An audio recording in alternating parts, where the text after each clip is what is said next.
está recebendo aqui o professor José Simões de Belmo Pessoa, que eu ia chamar de José Pessoa, mas quis pegar o nome completo. Eu já vou apresentá-lo a vocês, e ele hoje vai trazer para vocês a pesquisa que ele vem desenvolvendo na FABERJ, né, professor? Que se chama Restauro História da Construção, uma releitura. E a palestra de hoje ficou com o título de Cais do Valongo, Patrimônio da Humanidade. Eu quero primeiro agradecer ao professor José Pessoa por estar aqui conosco. O professor José Pessoa ele é arquiteto pela Universidade Federal do Rio de Janeiro, especialista em conservação e restauração de monumentos e sítios pela Universidade Federal da Bahia. Ele tem o doutorado pelo Instituto de Arquitetura de Veneza e o pós-doutorado pela Universidade de Coimbra. E é professor titular da Escola de Arquitetura e Urbanismo da Universidade Federal Fluminense e do Programa de Pós-Graduação em Arquitetura e Urbanismo. Eu também fico especialmente feliz em trazer o professor José Pessoa aqui na nossa sala do LAED, no momento em que a gente está fazendo o último, ou um dos últimos, eventos aqui nessa sala antes da nossa mudança de endereço. Vocês sabem que o Campus Centro vai passar por restauro, vai passar por reforma e a gente vai para o prédio da Central do Brasil. Vocês estão sabendo disso. Nessa ida para a Central do Brasil, nós vamos ter uma outra sala lá no prédio da Central do Brasil, que vai ser a nova sala do LAED. Mas enquanto a gente não tem essa outra sala, nós estamos aqui no prédio histórico, uma sala que já está no 12º ano de uso, desde 2014, novembro de 2014, aqui instalado. Então é significativo. E ao mesmo tempo é significativo, o professor José Pessoa vai trazer o tema do Cais do Valongo. E o LAED integra a Frente Campus Valongo e a Areninha Valongo, que defende há muito tempo que o nosso campus deveria se chamar Campus Valongo. Para quem ainda não conhece a discussão, hoje vai ser uma belíssima porta de entrada para conhecerem o que foi o Cais do Valongo, o que é o Cais do Valongo, o que ele representa e por que nós defendemos, quem faz parte da Frente Campus Valongo, que o Campus Centro deveria se chamar Campus Valongo em vez de Campus Centro. Então, eu agradeço ao professor José Pessoa, peço para vocês.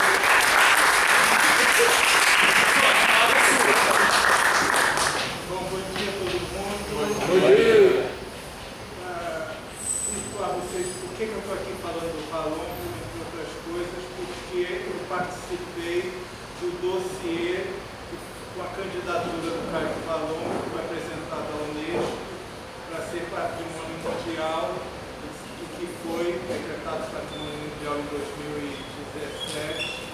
Eu fiz parte dessa equipe, eu fui o responsável pela parte de arquitetura e urbanismo do dossiê. E eu vou falar um pouquinho do que é o Cais do Valongo, o que foi a produção desse dossiê, o que é o Valongo, qual a importância do Valongo na história da nossa cidade, do nosso país e do mundo. Essa é a capa do dossiê.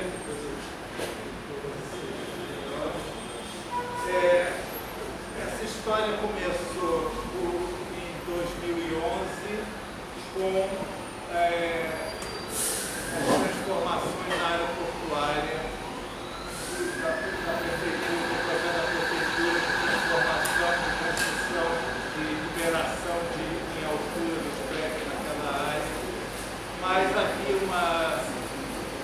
há uma lei em determinadas zonas da cidade que você só pode construir depois de fazer pesquisa arqueológica, para ver se há alguns elementos anteriores de importância. E essa lei, então, abrange principalmente o centro da cidade. Ninguém ia construir o Cais do Valongo numa área que era uma praça. Mas sabia que o Cais do Valongo, que tinha existido no século XIX, ele ficava ali no lugar da praça. Então, vai se contratar o serviço de um arqueólogo que vai pesquisar e vai encontrar esse cais praticamente intacto. E eu vou explicar o que ela vai encontrar e que tem um significado enorme para a cultura brasileira, para história do Brasil e da história mundial. Ele foi uma candidatura do que a gente chama de sítio de memória sensível. Quer dizer, é uma memória que causa dor, mas que é importante também de se conhecer para que não se repita. Então, é um local de dor e sofrimento, mas é uma lembrança que não, sem vitimização, sem se fazer de vítima, é o direito à memória, a ideia de lembrar para conhecer e reconhecer, e o sítio arqueológico vai se somar à documentação histórica para produzir essa história. Por que ele é um sítio de memória sensível da longa história do tráfico de escravizados no Atlântico? Porque o Brasil foi o destino de 40% dos africanos escravizados trazidos para a América. Então, de todos os que vieram, quase a metade veio para o Brasil. Além desses 40% que vieram para o Brasil, 60% desses 40% vieram para o Rio de Janeiro, fazendo com que o Rio tenha essa história macabra de ser o maior porto de escravizados do mundo. E o Cais do Valongo, a gente vai ver já porque tem significado e associado a essa história. Até o momento, aliás, até uns 2 anos atrás, a conta é que 12.521.553 africanos escravizados foram embarcados em direção à América entre 1501 e 1867. Se alguém se interessar por isso, tem esse site www.slavevoyage.org que organiza as pesquisas no mundo inteiro sobre o tema e que faz chegar esse número e vai atualizando esse número para vocês terem uma ideia. E desses 12 milhões, 4 milhões, isto é 40%, 4.864.373 chegaram ao território brasileiro. Então, isso é uma plantinha que a gente fez para ilustrar no dossiê esse êxodo da África para as Américas, principalmente do Brasil. Os 3 portos principais são Rio de Janeiro, Salvador e Recife, um pouquinho também São Luís, e vieram basicamente da chamada Costa do Marfim, que é essa região aqui, vieram de Angola e de Moçambique, no menor número.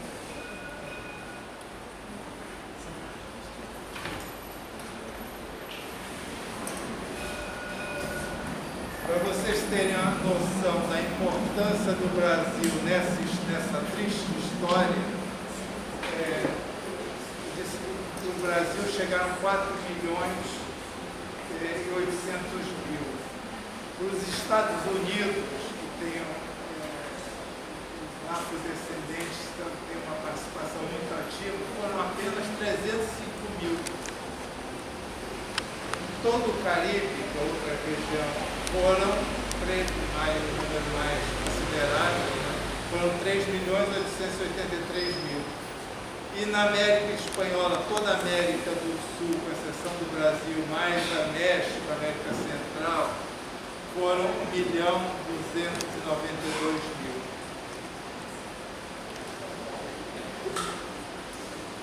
E esse é o cais encontrado pela escavação arqueológica. Essa escavação encontrou 2 camadas. Você começou a escavar nessa área, se achou estruturas, que são essas aqui, mais em cima, estruturas a 60 centímetros abaixo. então a 60 centímetros abaixo, tinha uma pavimentação em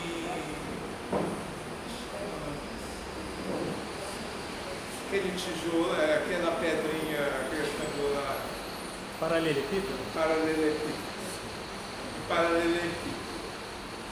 Cavou-se, achou isso, continuou a se cavar e achou a mais 600 centímetros, é engraçada a coincidência, mais 600 centímetros abaixo, um piso em mosaico, um piso de pedras de tamanhos diferentes, fechando isso, e essa estrutura do embarcadero, do embarque do cais, essa ponte, com esses degraus,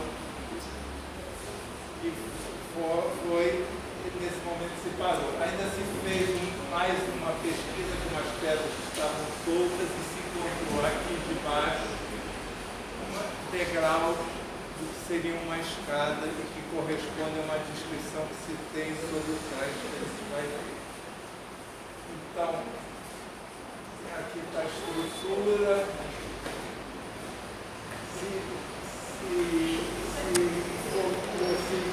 Se encontrou também aqui nessa outra área a fundação de uma bacia do chafariz, que sabia que havia existido nessa área.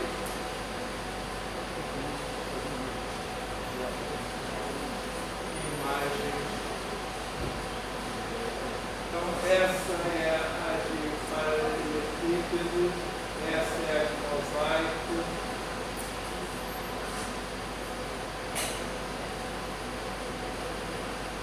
E essa é a linha do cais. E, curiosamente, depois a gente veio na pesquisa documental, a gente veio ter uma informação curiosa e, mas ao mesmo tempo importante, que parte dessas pedras que vocês estão vendo eram as pedras do Pelourinho da cidade do Rio de Janeiro, que havia na época desses cais sido desmontadas e estavam no depósito da prefeitura e são utilizadas para fazer esse complemento do cais. Esse é o estado em que aquelas que são iniciais, foi depois da última obra de consolidação das estruturas do cais. E ele tem esse, se vocês forem lá hoje, ele tem esse aspecto que vocês estão vendo.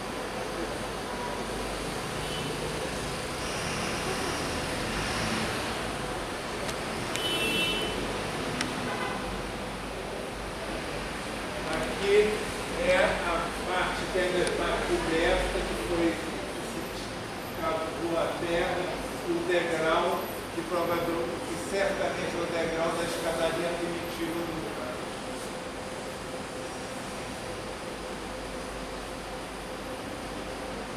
Aí é só um trecho do texto da arqueóloga Tânia Andrade Lima, falando que apesar do nome cais, a pesquisa no sítio arqueológico Cais do Valongo não exerceu esse senso comum define como cais, mas desvelou os vestígios da época em que a seada do Valonguinho recebeu o casamento conhecido como pé de moleque, feito de pedra de mão. Também foram descobertos indícios da existência de uma rampa e de uma escada, cujos vestígios permanecem enterrados. Foi uma opção de arqueologia parar nesse ponto. E essa, então, é a área do Cais do Valongo, candidato a patrimônio mundial. Pega o que era antigamente a Praça Jornal do Comércio. Aqui dá para ver melhor os paralelepípedos do mosaico, pé de moleque. Fazendo trabalho de escavação. E o cais, nesses duas camadas de 60 centímetros, vai ser encontrada uma variedade enorme de peças ligadas à África, aos africanos escravizados, peças das mais variadas, dados, nas caixinhas com sangue, cachimbo, anéis de piaçava, pedras variadas, e se achou esse brinco de meia-lua, que significa que o dono dele era um africano do Islã, africano da cultura islâmica. O símbolo é a meia-lua, e que, curiosamente, a gente achou um brinco desses e a gente tinha um registro histórico que é uma pintura do Debré de um escravizado usando um brinco semelhante ao que foi encontrado nessa terra feita do enterramento. Os dois enterramentos, os dois chamados de enterramento. Aí falar um pouquinho da história para vocês do cais. Por que o cais do Valongo tem essa importância e por que ali é o lugar de desembarque?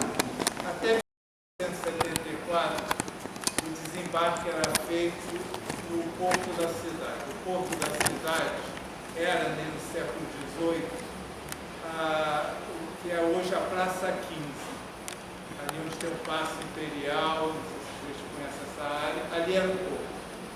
Eles eram desembarcados ali e caminhavam, eles normalmente iam praticamente, chegavam, faziam toda a viagem praticamente nus, mínimo de roupa, sem roupa alguma. Eles desembarcavam nessa condição e eram levados ao Largo da Carioca, onde havia um chafariz da cidade, o primeiro grande chafariz da cidade. Lá eles tomavam banho. Isso levou um conflito grande no século XVIII entre a população da cidade e os comerciantes,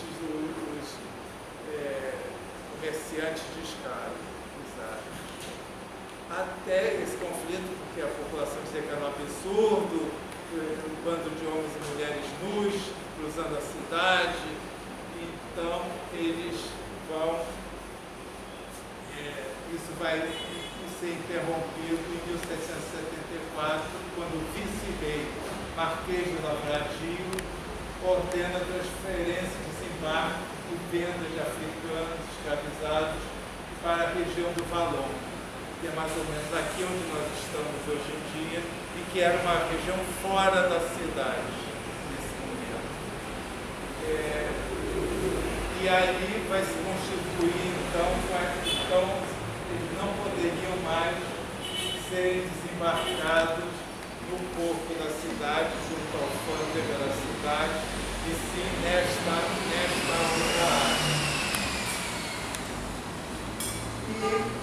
E isso vai significar a instalação do que a gente vai chamar de um complexo de comércio escravagista, que inclui a Rua do Valongo, que é a atual Camerino, não só a Rua do Valongo, mas parte da Sacadura Cabral. Então, vou já mostrar um mapa para vocês, onde ficavam os armazéns de compra e venda. Não havia um mercado. O mercado é toda uma área onde tinha uma porção de armazém de compra e venda. Eu vou mostrar já algumas imagens, as poucas imagens que a gente tem históricas dessa área. E além dos armazéns, tinha um cemitério, denominado Cemitério dos Pretos Novos, que era um cemitério para aqueles que morrem quando chegavam. Então, durante a travessia, os que morriam eram jogados ao mar. Quando chegou, acontecia muitos exaustos, acabavam morrendo, logo chegavam, e aí esses eram o cemitério dos Pretos Novos. E além disso havia também um lazareto, que era uma espécie de hospital para aqueles que estavam muito doentes, não tinham morrido, não tinham conseguido sobreviver. E isso vai fazer que entre 1779 e 1790 se calcula que 90 mil africanos escravizados desembarcaram na cidade. significa uma média de 10 mil por ano. A partir do início do século XIX, os portos brasileiros lideram o recebimento de cativos trazidos da África, e o Rio de Janeiro é o mais importante entre todos, sendo Valongo o local preferencial do desembarque. O que vai mudar no início do século XIX? A corte portuguesa vai vir para o Rio de Janeiro, fugindo do Napoleão, e vocês devem ter estudado isso já em algum momento, e com a presença da corte, em vez de diminuir, ao contrário, aumenta em muito, ganha outra dimensão, o comércio de escravizados. Isso aqui é um mapa de 1769 do Rio de Janeiro. Para vocês terem uma ideia, está aqui a rua do Caminho do Valongo, por aqui. E há essa igrejinha aqui, a igreja de São Joaquim, e o Pedro II vai ser construído do lado dela. Então, vocês estão aqui nesse mapa. Mas vocês estão vendo que a cidade meio que para por aqui. Isso aqui já é o início dos chamados arrabaldes da cidade, nesse momento. Aqui o detalhe, para vocês verem, a igreja de São Joaquim, o caminho do Valongo, que se chamava Valongo não apenas esse caminho, mas também o que era o Valongo, que era essa enseada muito aberta, e também era a área dos armazéns de escravizados. Isso aqui é um outro mapa, só para vocês verem, que é um mapa muito detalhado, que foi um levantamento feito em 1791 e desenhado esse mapa em 1803, está na Biblioteca Nacional, e vocês vão ter nesse mapa, ele é muito detalhado, aqui a alfândega, aqui toda essa vermelha área do mercado de escravos, o Valonguinho, o nosso cais do Valongo vai ser construído, na realidade, na área do Valonguinho. Vai ser enseada menorzinha e o Valongo é maior. O desembarque se dá em toda essa área, mas antes havia a contagem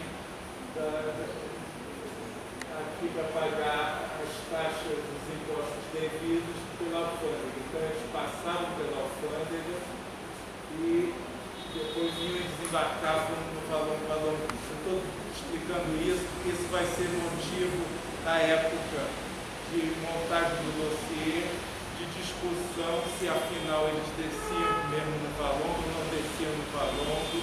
A gente vai ter vários documentos que vão reafirmar essa descida no Valongo.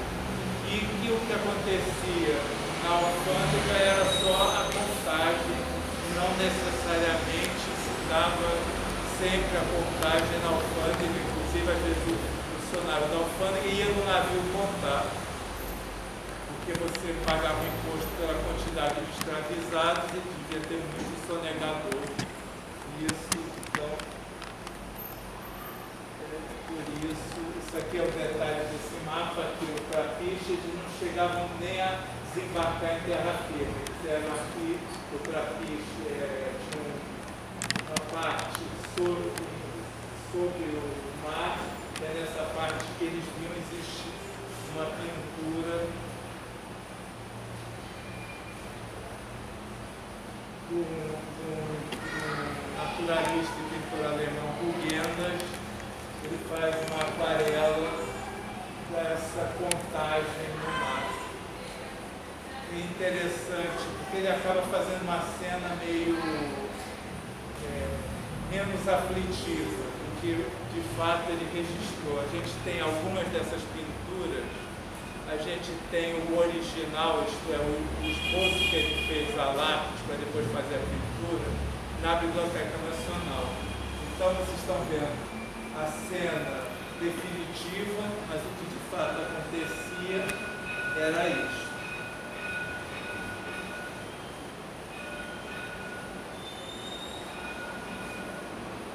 Esse é o único registro que a gente tem dessa passagem pela alfândega dos escravizados. Mas a gente tem registros nos jornais da época com relação ao desembarque no Valon, como esse que diz, né? Na galera, Antônio Destemido, chegada de Angola com escravos e tendo feito a sua entrega em Valongo, quando ele entregou em Valongo, existindo ainda alguns de resto por não terem comparecido seus donos, participa-se que hajam de mandar tomar conta quem direito tiver os livros. Isto é, nem todos os que foram trazidos, o dono que tinha encomendado apareceu, então estavam à venda para quem quisesse. E tem essa outra de Diário do Rio de Janeiro, de março de 1822, narrando o problema que já tinha ocorrido no século anterior, no centro da cidade, o mesmo problema ocorreu no Valongo. Nesse momento, em 22, o Valongo já não era mais fora da cidade, o comércio escravizado atraiu uma opção de gente que vai se instalar ali, com outros comércios, não necessariamente escravizados, e isso vai levar, eu só vou ler um pedacinho lá, tendo chegado ao conhecimento de Sua Alteza Real, Príncipe Regente, as justas queixas dos moradores da Rua do Valon contra o abuso com que a maior parte dos negociantes que traficam escravos, tendo visto unicamente os seus interesses particulares, não só fazem desembarcar a bordo dos navios dos escravos de ambos os sexos, quase nus, como os conservam faltando aos deveres da decência e civilização, nesse mesmo estado até os venderem com escandalosa ofensa e risco da vida daqueles moradores. Mas a mesma questão da chegada desses escravizados nos apresente ainda em 1822, só que agora restrita à área do Valon. Como eu vou dizer, como eu disse, em 1808 chega a família real, está fugindo de Portugal. Nessa época o Valon já estava integrado à cidade, inclui o Valonguinho, que é uma enseada formada pela Pedra do Sal até a esquina da Sacadura Cabral com Camerino, e que estava dentro da enseada maior, que era denominada Valon. Em 1811, o príncipe regente Dom João ordena ao prefeito, chamado-se intendente da polícia, de realizar obras no cais. Vai se criar essas obras vão se prolongar até 1817. Em 1813 cria-se o imposto sobre o tráfico, do qual uma parte era para ir para as obras do Valongo, e é reafirmado como o único local autorizado para o desembarque. Esse vai ter uma intensa atividade comercial até 1831. O que acontece em 1831 que vai gerar uma expressão popular, talvez vocês não usem mais, que são muito mais jovens, mas que é para inglês ver. O que significa para inglês ver? É você criar uma situação falsa, uma representação para dar uma satisfação aos ingleses. Por quê? Em 1831, a coroa britânica pressiona o governo do Brasil, o Império Brasileiro, a acabar com o tráfico de escravos. O governo brasileiro, então, em 1831, faz uma lei proibindo o tráfico de escravos. Mas é uma lei para inglês ver, porque não só não cessou o tráfico de escravos, mas ele se multiplicou muito mais com o tráfico ilegal. todas as regiões, inclusive no Rio de Janeiro. No entanto, como eu tinha essa lei proibindo, no lugar oficial deles desembarcarem até então, não desembarcam mais. Então, o valongo vai cessar. Não, demora um tempo para cessar. Para vocês terem ideia, isso é 1831, a gente achou notícia de jornal de 1832, informando a população que uma galera estava desembarcando com escravizados para venda no valongo. Mas foram os últimos, na realidade. Aí vai começar a se espalhar na Baía de Guanabara, na Ilha do Governador, vai ter pontos desse tráfico ilegal, que vai se espalhar até meados do século XIX, eu não sei de cabeça, 1850 e alguma coisa, a nova lei da interrupção, e aí de fato interrompe o tráfico de escravos bizarro. 1830 dessa atividade. E agora eu vou mostrar uma sequência de imagens para vocês verem os poucos registros que a gente tem dos escravizados. Esse é de um inglês chamado Ernie, que nos mostra uma cena de venda de escravizados de crianças. Isso, escravizadas, esse comércio abrangia inclusive crianças, era muito comum. Havia até uma certa preferência por crianças, porque cabiam mais gente no porão do navio. Então, todos os registros indicam sempre a presença de crianças escravizadas, e esse mostra isto. E aqui as imagens do cais do valongo. Essa é a única imagem que a gente tem, não dá para ver lá muita coisa. Dá para supor que isso aqui são as escadas e que aqui estaria a rampa. Isso é uma imagem de um austríaco que vai chegar em 1817. Essa é uma imagem de 1817. E que vai coincidir com o intendente da polícia, que é o prefeito, chamava Paulo Fernandes Viana. Ele tinha a simpatia do Dom João, mas não a do Dom Pedro. Quando o Dom João volta para Portugal, a primeira coisa que o Dom Pedro faz é demiti-lo. E aí ele faz um relatório para dizer tudo que ele tinha feito nos anos que ele era intendente da polícia, e tem uma referência explícita ao cais. Ele diz: fiz o cais do valongo no fim da rua deste nome, com rampas e escadas para embarque, que foi de subutilidade por não haver em certas estações local mais cômodo para embarques e desembarques, iluminei com lampiões o mesmo cais. Então ele faz referência a rampas e escadas, justifica a construção do cais, em razão do local ser muito propício para embarques e desembarques. Tem uma coisa curiosa nessa história, que é uma espécie de apagamento do embarque e desembarque de escravizados. Eles nunca falam o que está embarcando e desembarcando em relação ao cais. Quer dizer, falam quando diz que chegou ao valongo e desceram luz, mas o prefeito nunca fala em relação a isso. Depois, quando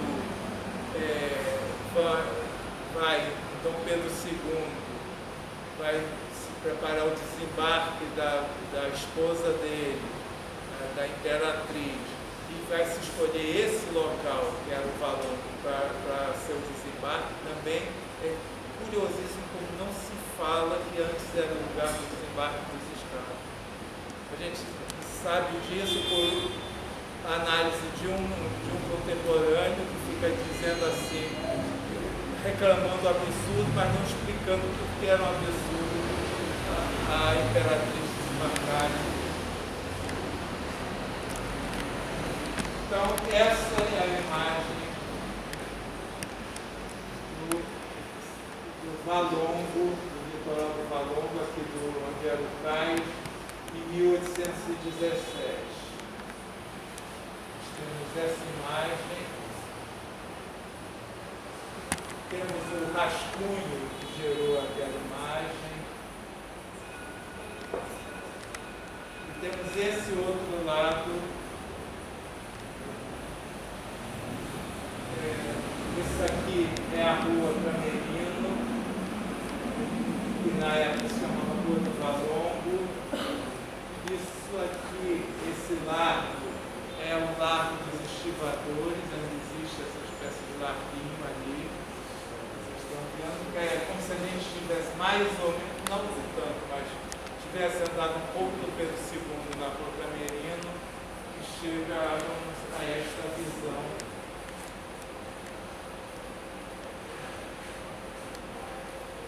E esse é do Debré, um francês, ele vai ter duas imagens. Essa imagem de desses armazéns escravizados, aqui a presença de crianças, a presença desse sujeito que está negociando a compra desta criança com esse outro sujeito, e são identificados pelo Debré como um mineiro. Parece que em Minas Gerais era comum os mineiros usarem esse chapéu de aba muito largo, era a identificação desse mineiro. E um cigano com as doenças na cabeça. O Debré afirma, não sei quando isso é realidade, que o comércio de escravizados, a compra e venda, era controlada pelos ciganos. Não tem nenhuma confirmação propriamente, além da declaração e de notícias de jornal falando da presença grande de ciganos nessa área.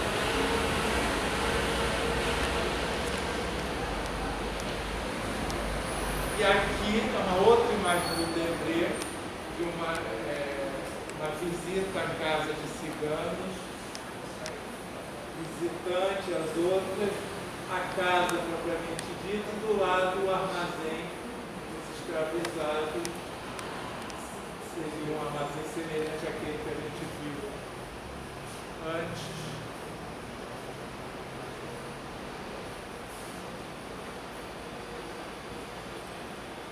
Desse período, no início do século XIX, restam poucas edificações. Elas foram quase todas transformadas no início do século XX com as obras que a cidade do Rio de Janeiro passa durante o período do prefeito Pereira Passa. Mas a gente ainda encontra um ou outro, como esta casa de esquina, de um locais, que seguramente é uma construção da primeira metade do século XIX, bem como essa outra,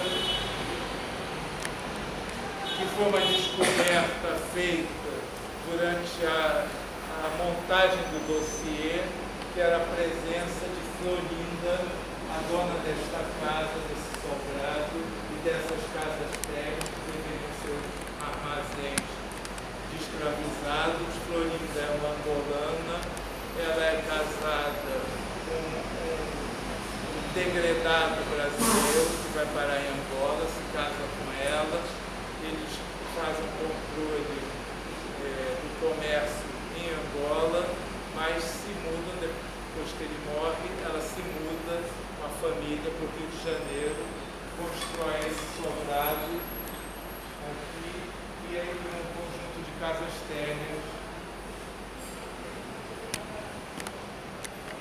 São essas aqui, o sobrado está intacto em termos da concepção arquitetônica. As casas térreas já estão modificadas no século XX, quando transformadas. Então, esse lugar continua, a gente verifica que esse lugar, apesar de não ter mais desembarque, continua como centro, lugar de atração dos escravizados. É interessante que uma coisa que a gente verificou é que ocorria muito, era comum, dos escravizados, quando fugiam, muitos vinham para essa região do Valongo. Eu só posso imaginar que era. Eu cheguei por aqui, deve ser por aqui que eu não consegui sair. Mas tem várias notícias de jornal de sujeitos reclamando que sabe que o escravizado dele está ali escondido, mas está coitado por outros e oferecendo recompensa a quem pudesse dessa informação sobre isso. Então é essa região do Valongo que vai ser o germe da chamada Pequena África, já no final do século XIX, no período republicano. A Pequena África é uma área muito maior, que englobava até a Praça 11. Praça 11 é ali, hoje não tem mais praça, porque tem a Presidente Vargas, mas é onde está o busto do Zumbi dos Palmares, até aquela área, que é uma área muito maior. Mas isso, inclusive, também foi uma discussão quanto restringir a área. Vou mostrar já para vocês uma série de mapas, porque havia um interesse muito grande no Valongo. O cais do Valongo, por ser o único resquício material construído maior dessa história, desse êxodo atlântico de escravizados de cruzarem o Atlântico, e existem elementos reconhecidos em África, mas não havia nada parecido nas Américas. Quer dizer, havia uma única coisa, que é uma praia na Carolina do Norte, nos Estados Unidos, mas que não tem nada de construído, tem a praia. Eles desembarcavam nessa praia, só tem areia, mais nada, e esse é o único que tem isso instituído. Então, o cais vai ser encoberto em 1843 pelo cais da Imperatriz. Que coincide com a época dessa construção aqui, né? Se tenta encobrir tudo, né? Essa memória do Valongo. O colégio é mais ou menos desse período. É 1837. Exatamente. E aí cobre-se o cais da Imperatriz. A Rua do Valongo perde esse nome, passa a se chamar Rua da Imperatriz. E o lugar do desembarque da Imperatriz passa a se chamar Praça Municipal. O cais é o cais da Imperatriz, Praça Municipal, Rua da Imperatriz. Vai ser novamente encoberto as construções do porto da cidade, o novo porto da cidade, o grande porto, que é o porto feito nesse período. E essa área fica marcada pela sobrevivência da presença negra na região, na primeira década do século XX, resistência, conflito. É uma área que vai insurgir-se contra a vacinação, a chamada revolta da vacina, e a afirmação da própria identidade. Aqui rapidamente o cais da Imperatriz, que essa é a única imagem que a gente tem do cais que recebeu, que criou-se essa espécie de coreto, foi criado só para receber a Imperatriz. Ele vai ter uma muralha e umas esculturas, não dá para ver direito, mas essas esculturas estão hoje no Jardim do Valongo. Aquelas esculturas que estão lá foram feitas por cais da Imperatriz. Esse quiosque que é feito, mas é demolido imediatamente após a chegada da Imperatriz. Aí vai se fazer a muralha com as pedras do Pelourinho da cidade. E vai ter um arquiteto francês, que era o responsável pelo ensino de arquitetura na Academia Imperial de Belas Artes, chamava Grandian Montigny. Grandian vai fazer o desenho das fachadas que vão ser feitas dos prédios que delimitam o espaço da praça municipal. Que foi quem fez o desenho daqui do prédio também. Desse prédio, não, foi um discípulo dele, Bittencourt da Silva. Foi o Bittencourt da Silva, não foi o Grandian? Né? Esse foi o Bittencourt. Mas eles trabalhavam juntos? Ele foi aluno do Grandian.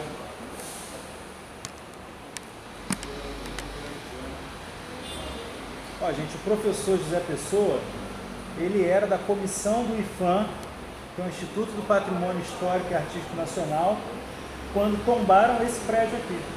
E talvez tenha sido até ele quem tenha redigido o parecer, ele já não se lembra, mas pode ter sido ele quem redigiu o parecer do tombamento aqui no nosso campo. E aí a praça municipal é isso que vocês estão vendo, esse espaço. É interessante que essa coluna é do Bittencourt da Silva, é uma coluna com chafariz, isso é uma das queixas da população da área, a necessidade de um chafariz, e a arquitetura é do Grandian, a fachada, o desenho dessa fachada do Grandian Montigny, e isso aqui é o piso de paralelepípedo que a gente encontrou a 60 centímetros abaixo. Então, é o piso, já não é o piso propriamente do cais da Imperatriz, porque na realidade a gente só começa a calçar a cidade com paralelepípedos bem depois da Imperatriz do Marco 43, só na década de 50 que as ruas começam a ser calçadas com paralelepípedos, imitando os ingleses, aliás, numa coisa maluca, que é comprando, não é só imitando o método, mas comprando a pedra da Inglaterra, Rio de Janeiro, cercado de granito, comprando granito inglês. Aí, isso nos primeiros anos, os primeiros calçamentos, mas aí há uma revolta entre os donos que estavam envolvidos com a extração de pedras, dizendo que eles podiam oferecer a pedra muito mais barata e passa a ser então utilizada pedras é só chamar a atenção, quando vocês forem lá, isso aqui essa coluna é uma coluna que representa, como é a praça municipal, representa o poder municipal, porque ela tem antes uma outra coisa, em 1870 vai se dar início à obra dessas docas, que hoje a gente chama de docas André Rebouças, mas que eram originalmente docas Pedro II, obra do André Rebouças, que tem um papel muito importante e simbólico nessa história e nessa candidatura. André Rebouças é um engenheiro, um dos principais, ou principal engenheiro do Império, ele era negro. E ele vai ganhar a posse de construir um armazém do porto, um grande armazém, e ele vai construir todos só com homens livres. Ele tem uma cláusula no contrato dele que ele exige que a obra toda seja feita com homens livres, não utilizando mão de obra escravizada. Agora, professor, deixa eu fazer um adendo aqui. O site aqui do nosso colégio informa que o projeto foi do Grandian de Montigny, porque o Francisco Bittencourt da Silva, ele é de 1831, ele nasce em 1831, e o prédio é 1837. O que o Bittencourt da Silva fez é reforma em 1874, mas o projeto é do Grandian de 1837. Tá certo. Não, é o site da escola. Você...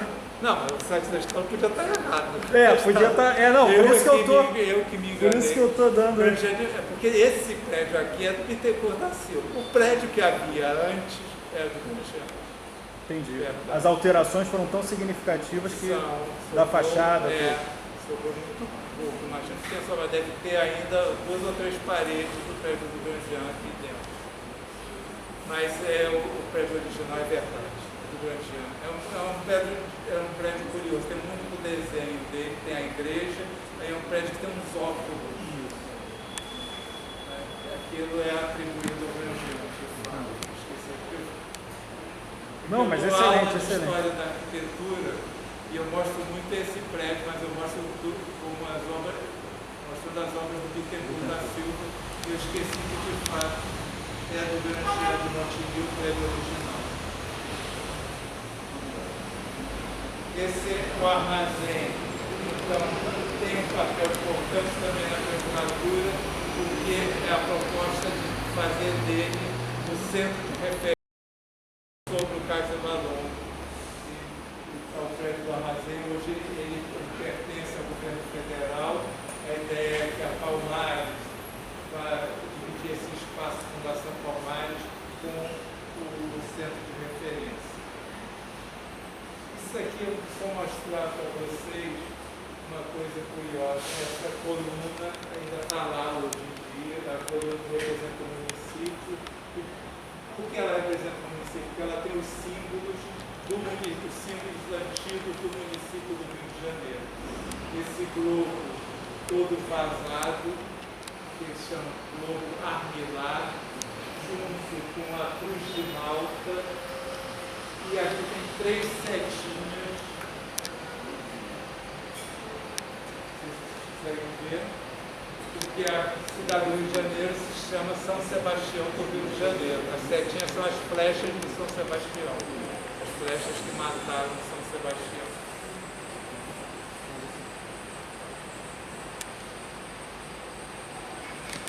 Isso vai se modificar então, para vocês terem uma ideia. Aqui vai usar a beira-mar, vai fazer um grande aterro, que é o que tem hoje, e vai afastar o cais, ele vai ficar 400 metros longe, cerca de 400 metros longe do mar. Uma série de armazéns. E como é que começa essa história de revalorização? Começa, meio por acaso, com a redescoberta de uma parte dessa história, que é o cemitério dos Pretos Novos, em 1996. Os moradores vão fazer reforma do banheiro na sua casa, e na reforma do banheiro, quando começa a quebrar as coisas, o chão, acham ossos humanos. E acham ossos quebrados, ossos humanos, ficam assustados, mas é identificado que aquela área era a área do cemitério dos Pretos Novos. Isso tem um outro lado terrível e degradante dessa história. Os ossos estão quebrados por quê? Porque a área do cemitério ficou tão superlotada que eles quebravam os ossos para ocupar menos espaço na área desse cemitério. Esse vai se constituir no Instituto dos Pretos Novos. Os donos da casa vão virar defensores da importância do Valongo no cemitério dos Pretos Novos. Cria um instituto que é um lugar importante, tem sido um lugar de reflexão importante na área, e em 1829 já havia ocorrido uma crise com relação ao cemitério, a presença do cemitério. Ele fala, um vereador da cidade fala que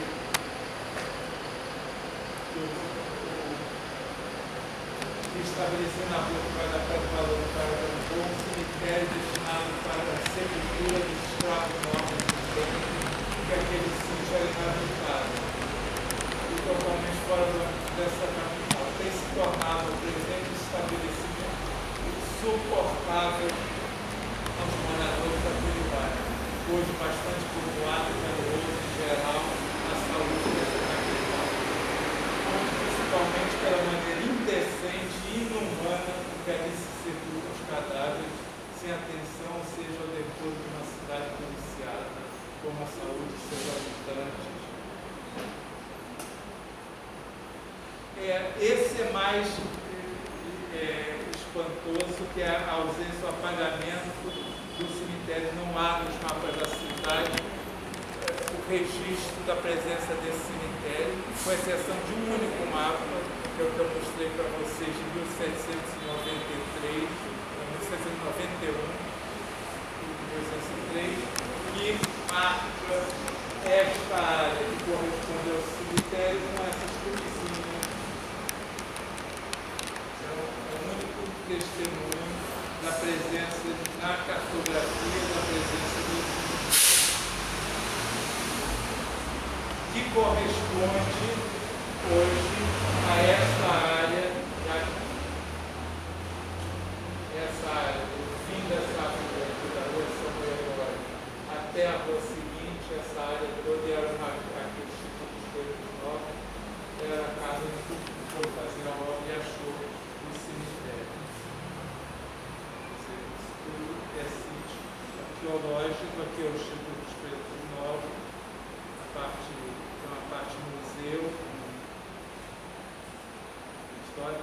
Como é que se vai constituir o dossiê? A história começa com um projeto da Unesco chamado Rota dos Escravos. Eles fazem uma reunião em 2013 em função da descoberta dos valores em 2011. O dossiê é preparado em 2015, 2017. Normalmente um dossiê desse leva às vezes até 10 anos. Esse foi feito nos tempos normais desse tipo de produção a jato, em 2 anos, porque tudo também favorecia um pouco essa história. Havia o projeto Rota dos Escravos. A Unesco decreta também a década como uma década década dos escravizados nas Américas. E isso tudo vai contribuir para a proteção. Você, quando indica uma candidatura, eles estabelecem os critérios. Você tem que, então, obedecer a um desses critérios. E um deles é o critério número 6, está diretamente ou materialmente associado a acontecimentos, tradições vivas, ideias ou crenças, obras artísticas e literárias de significação universal excepcional. Esse é um critério que normalmente está sempre associado a um outro critério. Ele nunca pode estar sozinho, dizem eles lá na Unesco. Então, quando a gente encaminhou a candidatura, encaminhou associado a um outro critério.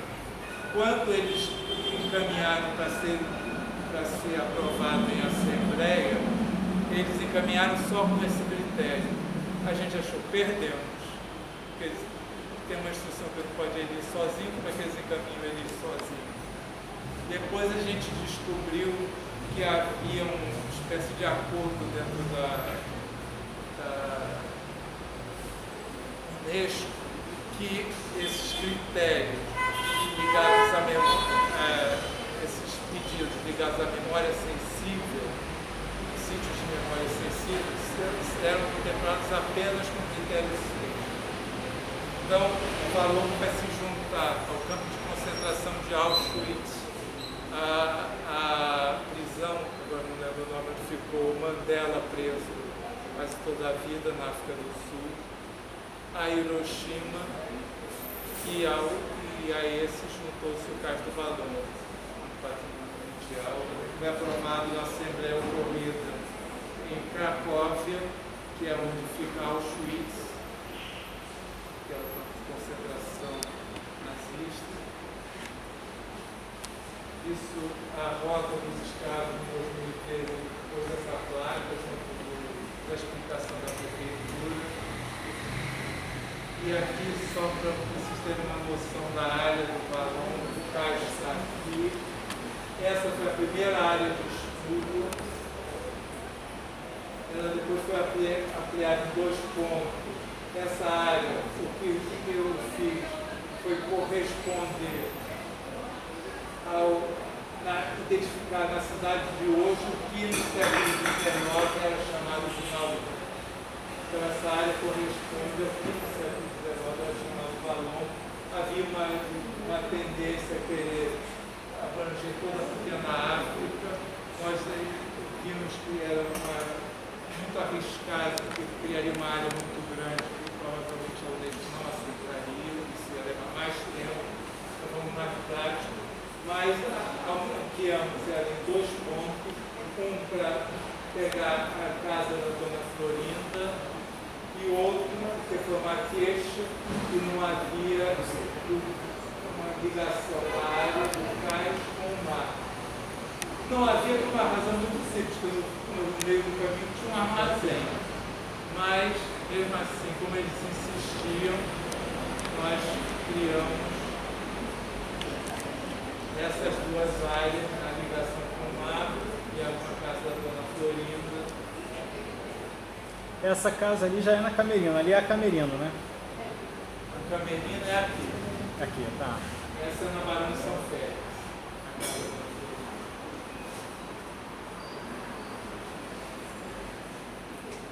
A gente tem que fazer todo um trabalho levantando os problemas. A gente tinha uma situação que era, graças ao Porto Maravilha, a gente descobriu o Valon, mas o Porto Maravilha, graças por um lado, é uma desgraça por outro, por causa da altíssima densidade construtiva dessa área. Então, tudo que está em rosa, a gente pode construir até 90 metros de altura, 30 metros. E as áreas que se mantêm protegidas são essas de verde, esse azul, o resto, isso aqui também. O verde clarinho também está protegido. O verde clarinho também está protegido. Também está protegido.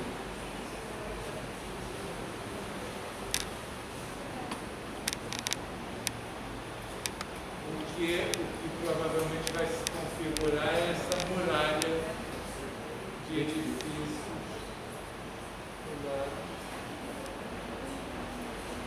O cais do Valon também abrange a área, também abrange o quilombo da Pedra do Sal. A Pedra do Sal é associada a um quilombo urbano, que é uma área que está sendo disputada com uma irmandade de São Francisco da Penitência, mas que é uma reivindicação, digamos, dessa população por essa área, que faz parte da ONU.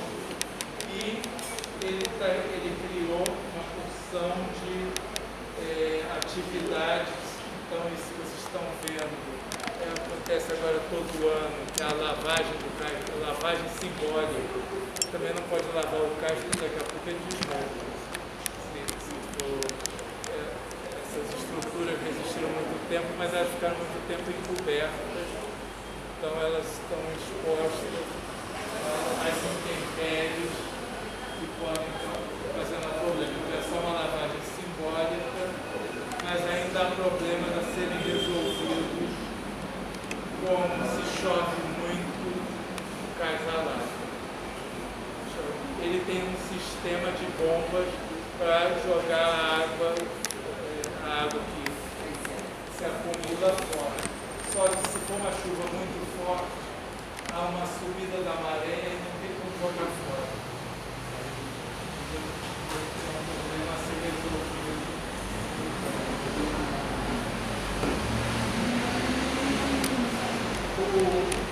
Outro problema que a gente tem atualmente é a efetivação, que já devia ter ocorrido, está se arrastando, do centro de referência do Cais do Valon e do prédio das docas André Rebouça.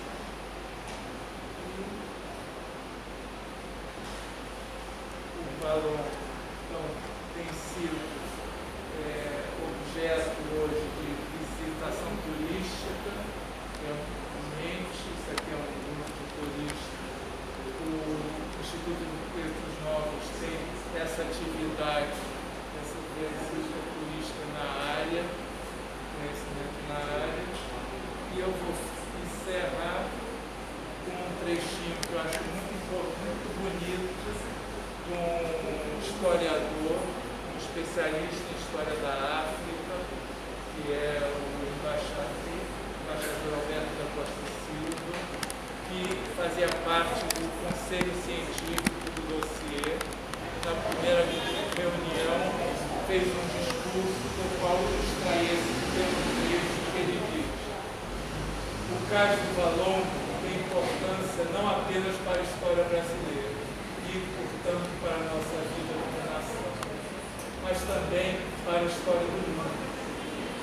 Dizia o escritor nigeriano Chinua Achebe que a história não é boa nem má, que a história é, e nós somos esta história, em seus momentos luminosos, demorados e terríveis, pesadelos, como este, que parecia interminável, que nos deixou com cicatrizes profundas, monumentos como valor, monumentos vivos que não precisam de nenhum texto a elucidá-los, que são pelo que são, e nos comovem pelas pedras que pisamos, pelas pedras que olhamos, pedras que receberam depois de uma medonha viagem os pés de muitos dos nossos antepassados, e que contam um pouco desse longo capítulo trágico e espantoso da história dos homens sobre a face da terra. É isso. Eu esqueci de dizer uma coisa que era importante, que todo o processo de reconhecimento do material arqueológico, aquelas peças, foi feito convidando mães de santos, que vieram identificar, e foram as mães de santos que sugeriram, porque aquela área é muito carregada, eles sugeriram que fizesse anualmente essa lavagem do cais. Eu acho.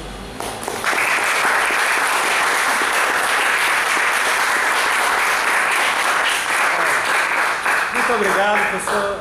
Todo mundo aqui aprendeu muito, sem dúvida alguma. Vocês conheciam todas as informações que estavam ali? Não. Aprendemos muito. O senhor reforça a nossa reivindicação e vou lançar para eles. Não se preocupem que o professor Sérgio aguarda um pouquinho. Vocês têm alguma questão que vocês queiram levantar? Eu tenho uma, e aí eu passo para a Maiara. A minha questão era essa: se faz ou não sentido a gente reivindicar o campus se chamar Campus Valongo? É uma pergunta minha. Maiara. Eu só queria que você falou que ele participou do negócio para deixar esse prédio tombado. Tipo, como é que é esse processo? Como é o processo de tombamento dos prédios históricos? O tombamento pode ser pedido por qualquer pessoa. Você pode simplesmente escrever uma carta para o município, ou para o Estado, para o NEPAC, para o município, para o RPH, ou para o IFAM, para o governo federal, pedindo, reconhecendo que você acha que essa tinha valor para ser preservada. Aí se abre um processo e se vai estudar esse valor. Esse prédio especial, ele foi tombado porque ele fazia parte de um outro estudo que se chamava Morro da Conceição e Arredores, porque havia nessa região um número grande de prédios tombados. O Forte da Conceição em cima do morro, o Palácio do Bispo também em cima do morro, o Jardim do Valongo aqui na Camerino, o Itamaraty aqui no povo do lado, tem mais, a Igreja de Santa Luzia. Santa Rita, perdão. A Igreja de Santa Rita, a Capela de São Francisco da Prainha. Não sei se eu estou esquecendo, então tinha todas essas tombadas e tinha um segundo que não era tombado, porque a razão era um pouco, houve na história do IFAM, falando mais especialmente do IFAM, os primeiros tombamentos foram todos prédios coloniais ou quando muito neoclássico. E havia uma certa implicância com os prédios ecléticos. Eu acho que essa é a explicação para dizer por que esse não tinha sido tombado até então. Porque esse já é um prédio assim, que ele é um neoclássico contaminado. Já é o Bittencourt da Silva, que fez essa grande reforma do prédio, de fato, o primeiro projeto era um grandiano, mas é bem diferente do que está aqui hoje. Ele é também o precursor do que a gente chama de ecletismo no Rio de Janeiro. Ele é o grande precursor disso, com uma série de prédios. E eu acho que é por isso que não foi mais quando eu participei desse estudo, já não tínhamos mais preconceito com o ecletismo, e por isso ele foi tombado. E a questão da reivindicação? Eu acho a reivindicação justíssima, afinal, a Rua do Valor era aqui, passava aqui, terminava aqui. Pessoal, muito obrigado. A gente agradece.